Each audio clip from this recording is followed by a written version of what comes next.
Setelah gue unboxing minggu lalu ya, dan udah pakai semingguan ini, akhirnya hari ini gue udah bisa share apa kelebihan dan kekurangan dari Samsung Galaxy A24 serta gimana kesimpulan reviewnya buat teman-teman. Dan HP ini harga resminya Rp3.499.000. Di rentang harga ini kompetitornya ada beberapa teman-teman. Katakanlah ada Realme 10, ada Oppo A77s, dan yang cukup berat ada Infinix Zero 5G. Tetapi Samsung tetap Samsung, dia hadir dengan beberapa ciri khas ya yang bakal kita ulas beserta plus minusnya. Pertama, dari sisi desain.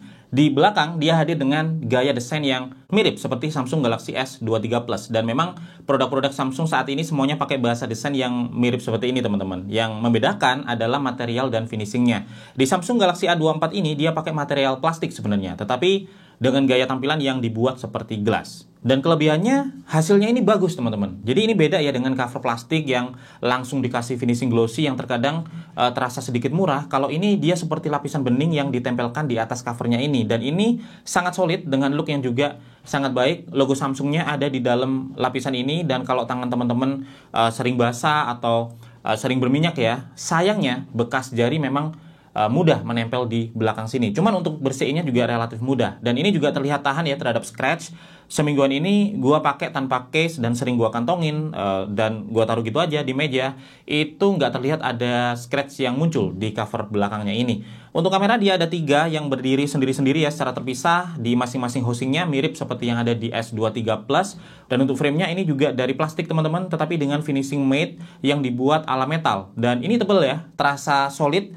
Kelebihan lain ada di dimensinya yang terasa compact ya. Di tangan ini ringan, dan untuk sebuah smartphone dengan kapasitas baterai 5000 mAh, dimensinya terbilang oke banget. Nah, satu hal yang mungkin bagi sebagian orang jadi terasa kurang ya dari sisi desain adalah bagian depannya. Karena Samsung tetap memilih layar dengan water drop notch, atau kalau di Samsung sering disebut Infinity U untuk dipakai di HP ini. Dikala HP lain udah banyak yang pakai punch hole. Meskipun water drop notch-nya ini udah mendingan ya teman-teman, karena dibuat narrow jadi nggak melebar kayak di Samsung Galaxy A14 misalnya, tetapi chinnya memang masih cukup tebal, dan overall secara look dari depan memang nggak terlihat semodern itu teman-teman. Tetapi untuk gambar yang dihasilkan, harus diakui ini nggak bikin kita kecewa. Karena seperti yang kita tahu, kualitas layar Super AMOLED dari Samsung memang sangat bagus. Begitu juga di HP ini dengan layar Super AMOLED 6,5 inch Full HD+, gambar yang ditampilkan terlihat tajam, kontras warnanya juga tinggi, dan overall dia terlihat vibran teman-teman. Pergerakannya saat dipakai scroll dan navigasi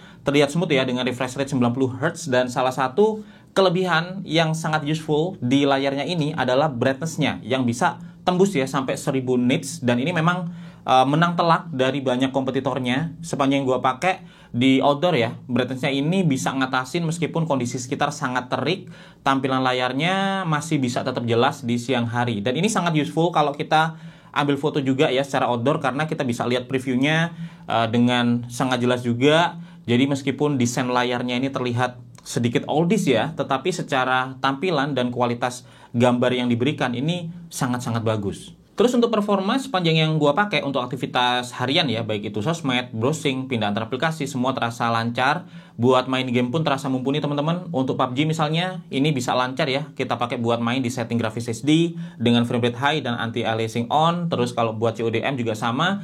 Kita bisa lancar main di setting grafis high dengan frame rate high yang secara experience terasa mulus ya. Dengan tampilan grafis yang juga bagus. Dan kalau untuk Mobile Legends, kita bisa main dengan sangat lancar di setting yang cukup tinggi dengan grafis high dan refresh rate high. Dan sepanjang buat main, yang gue rasain ya, HP ini juga nggak gampang terasa panas.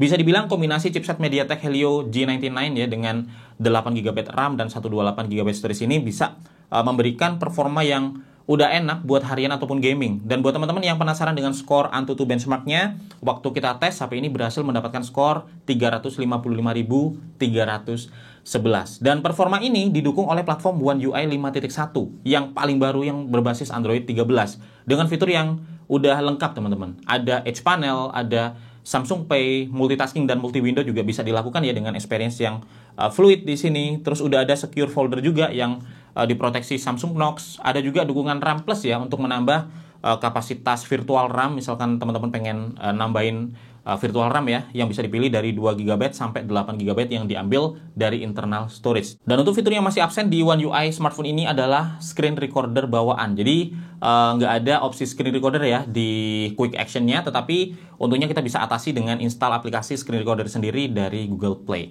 Nah, sekarang kita ngomongin baterainya. Kelebihan dari HP ini adalah kapasitas baterainya yang besar ya, 5000 mAh, tetapi dengan bodi yang tetap compact. Baterainya juga awet teman-teman, dalam penggunaan harian gua dia bisa bertahan sampai di 2 hari, tetapi tentu semua tergantung ya dari aktivitas yang teman-teman lakukan di HP ini dan seberapa intens penggunaannya. Untuk kecepatan chargingnya, dia dilengkapi 25 watt fast charging yang sebenarnya sih udah cukup cepat, meskipun memang rata-rata kompetitornya punya kecepatan charging yang lebih tinggi ya, di 33 watt, tetapi di penggunaan harian ya masih oke lah. Untuk top up baterai dari 0 sampai 80% itu bisa penuh dalam sekitar 52 menit, dan sampai full charge 100% ya, itu butuh waktu sekitar 1 jam 40 menit. Dan di baterai settingnya ini ada fitur juga untuk protect baterai ya, buat teman-teman yang pengen lebih awet baterainya dalam penggunaan jangka panjang, itu bisa di limit maksimum charge-nya di 85%. Cuman sayangnya memang kepala charger 25 watt ini nggak langsung include di dalam box-nya, tetapi Samsung mengatakan kalau kepala charger ini akan disertakan gratis ya di pembelian selama persediaan masih ada. Nah, kalau teman-teman beli di non-official store, pastikan teman-teman nanya perihal bundling charger ini dapat juga atau enggak. Dan untuk kamera, salah satu kelebihan yang gue suka adalah setup kameranya yang lebih memilih menggunakan kamera ultrawide daripada depth kamera, karena ini memang lebih useful ya, dan lebih sering dipakai juga baik untuk foto pemandangan atau foto rame-rame atau foto apapun yang butuh field of view luas. Sedangkan untuk depth kamera sendiri perannya udah bisa digantikan oleh processing software ya, yang semakin kesini dia memang makin akurat dalam memisahkan background dan objek. Dan kamera ultrawide 5 megapiksel ini menjadi pendamping ya dari kamera utama 50 megapiksel OIS dan 2 megapiksel makro kamera. Hasil jepretan kamera utamanya di siang hari, dia punya detail yang sangat bagus teman-teman, dengan kontras dan juga saturasi warna yang cukup tinggi. Fitur HDR-nya mampu menghandle exposure ya dengan baik. Terlihat langit di belakang ini bisa tampil biru ya, dengan wajah yang tetap cerah, nggak underexposure, dan langitnya juga nggak overexposure, jadi dynamic range-nya cukup luas. Untuk di kondisi malam, kamera utamanya tetap bisa memberikan warna akurat. Terlihat di sini di baju mobil warnanya juga masih terlihat sesuai ya sama warna aslinya. Untuk detail dan ketajamannya juga sangat baik, bahkan saat kita zoom pun noise terlihat sangat minim. Saat menghandle cahaya di malam hari seperti lampu-lampu juga terlihat balance, seperti lampu ini nggak terlihat terlalu ngeglare ya, dengan detail pantulan yang juga tetap tajam, meskipun untuk di kondisi yang sangat minim cahaya ada kompensasi noise yang muncul kalau foto kita zoom, terutama di area-area yang cukup gelap. Untuk foto potret di siang hari, separasi objek dan backgroundnya sangat akurat, dan ini jadi bukti ya kalau tanpa depth kamera pun foto potret tetap bisa bagus dengan bantuan processing software, dan efek bokehnya juga terlihat blur natural dengan efek circle di sumber cahaya. Nah, untuk foto potret di malam hari, separasinya juga masih akurat teman-teman. Untuk efek bokehnya juga terlihat bagus ya, dengan lampu-lampu yang terlihat nge-flare. Memang ada sedikit kompensasi noise ya di objeknya kalau untuk foto potret ini, tetapi masih dalam batas yang cukup wajar. Dan foto potret ini nggak cuma bisa dipakai buat jarak dekat ya, buat jarak agak jauh pun bisa dengan separasi yang masih lumayan akurat juga. Memang kalau kita zoom ada sedikit miss ya, terutama di sudut-sudut, tetapi ya kalau dari jauh tanpa di zoom nggak terlalu kelihatan. Nah, untuk foto kamera ultrawide di siang hari, dia cukup bisa mengimbangi kamera utamanya. Tone warnanya hampir sama, dynamic range-nya juga mirip-mirip. Jadi di mode HDR dia bisa menghandle exposure ya dengan baik. Langitnya juga terlihat nggak overexposure, wajahnya juga masih bisa terang meskipun di belakang cukup backlight. Sebenarnya yang berbeda memang dari tingkat detailnya yang terlihat ya. Kalau kita zoom itu detailnya nggak setinggi dari kamera utama, karena memang resolusi sensor kamera ultrawide ini 5 megapiksel, jauh banget berbeda dengan kamera utamanya yang 50 megapiksel. Tetapi dari jauh ya sekilas bisa lah ngimbangin. Untuk foto ultrawide di malam hari secara detail hasilnya cukup bagus teman-teman. Untuk lampu juga nggak terlalu ngeglare, pantulan-pantulan lampu juga terlihat detail, dan noise-nya ini juga cukup minim. Untuk hasil foto makronya juga terlihat sangat baik ya, dengan detail yang cukup tinggi, meskipun sayangnya untuk jarak fokus makro ini nggak terlalu deket ya, di 3-5 cm. Seandainya lebih deket lagi itu bakal lebih bagus lagi teman-teman. Teman-teman, ini adalah contoh hasil rekaman kamera belakang ya dari Samsung Galaxy A24. Dan ya seperti ini hasilnya, bisa teman-teman lihat ya. Ini kita pakai buat jalan, dan stabilisasinya seperti ini teman-teman. Nah, kita bakal coba buat lari ya. Seperti apa stabilisasinya. Run El Nathan. Nah ini kita lari teman-teman. Ya, dipegang tangan doang ya. Hasilnya seperti ini, stabilisasinya teman-teman bisa lihat. Oke, stop. Hasilnya lumayan stabil teman-teman. Dan ya ini detailnya ya, kalau kita coba rekam dalam jarak dekat, fokusnya masih dapat teman-teman. Dan detail wajah juga terlihat sangat baik. Untuk warnanya, teman-teman bisa lihat ya, kontras warnanya cukup baik dengan saturasi warna yang tinggi teman-teman. Jadi untuk rumputnya teman-teman bisa lihat hijau banget ya. Dan kalau kita lihat detail dan ketajamannya juga sangat baik. Bagaimana dia menghandle exposure, teman-teman bisa lihat ini kita lagi rekam ya, menghadap ke langit. Nathan, look at me. Dan itu ya, wajahnya masih bisa tampil terang, nggak under exposure. Langitnya pun cukup balance, nggak over exposure. Dan untuk autofocusnya ini cepat teman-teman ya. Ini coba fokus ke tangan, fokus ke gedung, fokus ke tangan lagi, fokus ke gedung lagi. Menurut gua kamera belakang dari Samsung Galaxy A24 ini sangat bagus ya di kelasnya. Oke teman-teman, ini adalah contoh hasil rekaman kamera belakang dari Samsung Galaxy A24 ya. Dan ini kita coba pakai jalan di malam hari. Seperti teman-teman lihat ya, untuk stabilisasinya udah bagus banget ya. Seperti ini teman-teman.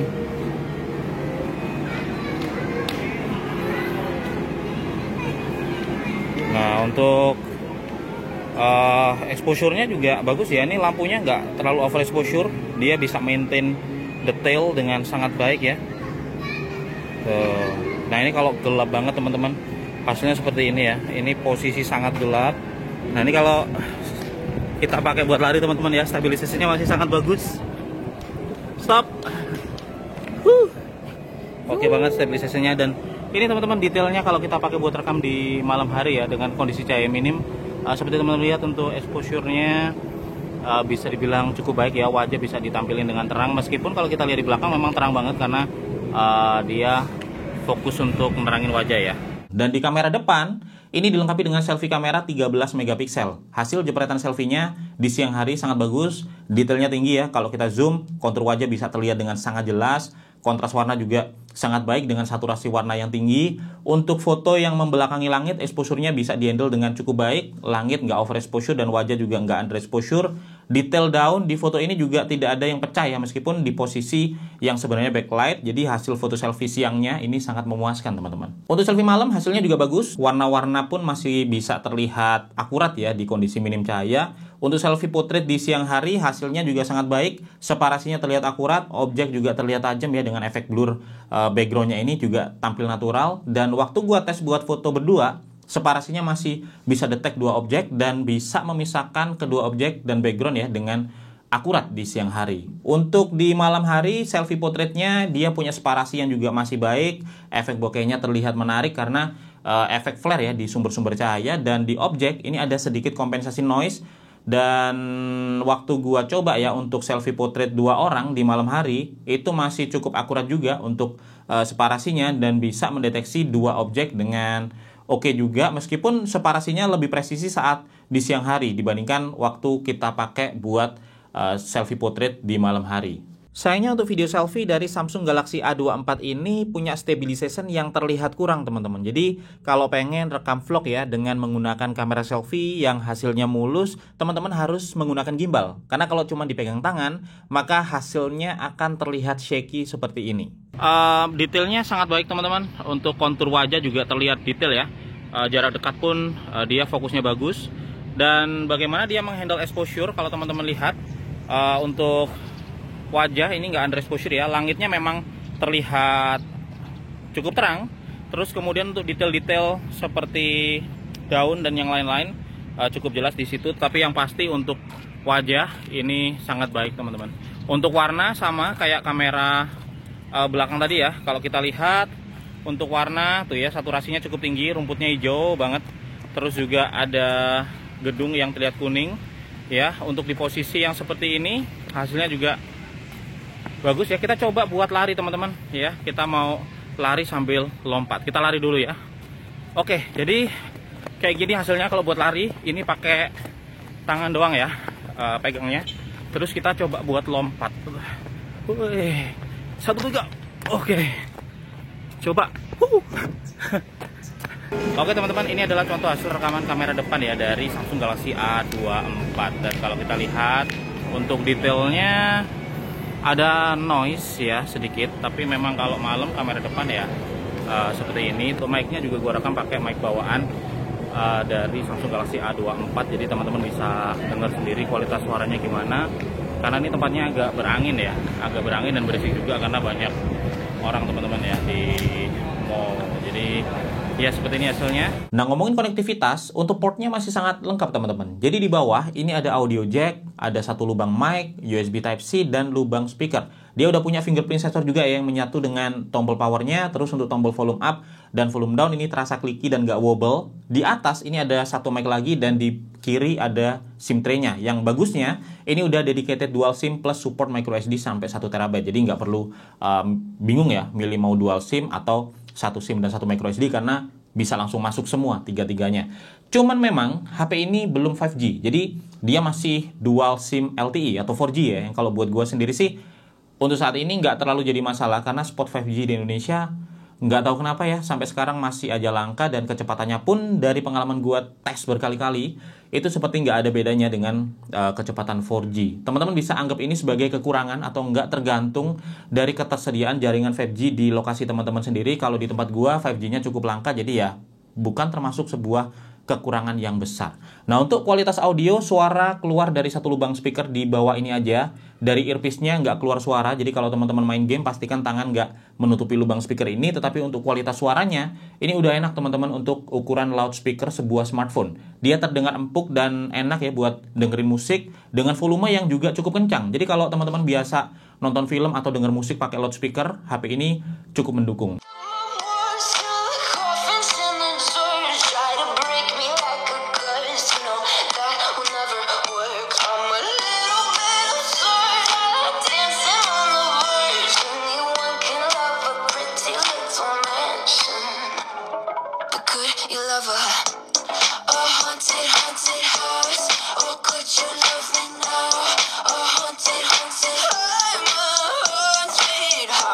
Dan untuk denger pakai headset, dia udah ada tuning Dolby Atmos di sini yang bisa kita aktifkan. Untuk biometrics dan security-nya, opsinya cukup lengkap di sini. Kita bisa login pakai scan fingerprint ya di sensornya ini yang kecepatan dan akurasi deteksinya udah sangat baik, teman-teman. Kita juga bisa pakai face recognition dengan memanfaatkan kamera, dan tentu bisa juga pakai opsi lain ya yang lebih basic seperti PIN, password, dan juga pattern. Nah, untuk sensor, HP ini udah dilengkapi dengan NFC. Jadi kita bisa pakai untuk cek dan top up saldo e-money, dan untuk cek e-money ya kita nggak perlu install aplikasi tambahan karena di Samsung Pay juga udah bisa ya buat cek saldo e-money ini. Di luar NFC sensornya udah sangat lengkap, ada accelerometer, light sensor, orientation, proximity, gyroscope, sound sensor sampai magnetic sensor. Jadi semua sensor yang diperlukan ya di sebuah smartphone ada di smartphone ini. Dan kesimpulannya, di harga 3,5 jutaan ini smartphone yang memberikan sensor lengkap, fitur-fiturnya juga lengkap ya, performanya enak buat harian ataupun gaming dengan desain compact dan baterai awet. Platform dan UI yang dipakai ini juga salah satu platform Android terbaik untuk saat ini teman-teman, baik secara fitur, experience, dan tampilannya. Terus hasil jepretan foto dan rekaman videonya juga salah satu yang terbaik ya di kelasnya, meskipun secara look ya dari depan ini bukan yang paling cantik dan terlihat modern, serta dia belum mendukung 5G. Tetapi ya overall di harga 3,5 jutaan ini salah satu pilihan smartphone yang sangat menarik. Dan itu teman-teman yang bisa gue share di video ini ya tentang kelebihan dan kekurangan Samsung Galaxy A24. Semoga bermanfaat buat teman-teman yang sedang mencari smartphone di rentang harga 3,5 jutaan. Kalau punya pertanyaan atau pendapat lain silahkan sampaikan aja di kolom komentar. Link pembelian bisa teman-teman cek ya di kolom deskripsi video ini. Gue Febian dari Kepintino pamit dulu. Sampai ketemu lagi di video teknologi lainnya besok.